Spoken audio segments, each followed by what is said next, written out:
After 8 years, not only is the Prime Minister not worth the cost, he still does not have a climate plan.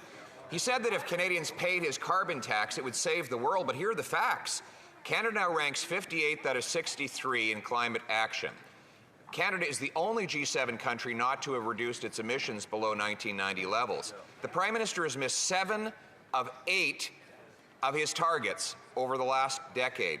And finally, according to a bombshell report by his own Environment Commissioner this week, he will not hit his 2030 Paris Accord targets.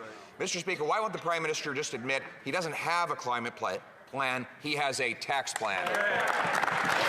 Mr. Speaker, what the Leader of the Opposition is saying in this House is factually incorrect. Facts.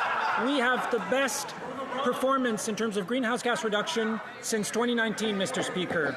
Fact, we have a plan that has been applauded by environmental organization, research organization, municipalities, even oil companies have applauded our climate plan, Mr. Speaker. And this morning in the Environmental Committee, the Commissioner to the Environment and Sustainable Development said that not only pollution pricing is working, but it is responsible for 30% of emission reduced in Canada since 2019. Funny that he keeps focusing on 2019 and the year that followed, because that year was the only year in which emissions went down because the economy was locked down, Mr. Speaker. In every other of the 8 years this Prime Minister has been in power, he has missed his emissions targets. He now ranks 58th out of 63 nations. He leads the only country in the G7 that has not reduced its emissions below 1990 levels.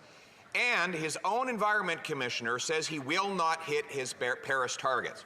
So, will they finally admit that after 8 years, this carbon tax is all pain and no gain? Yeah.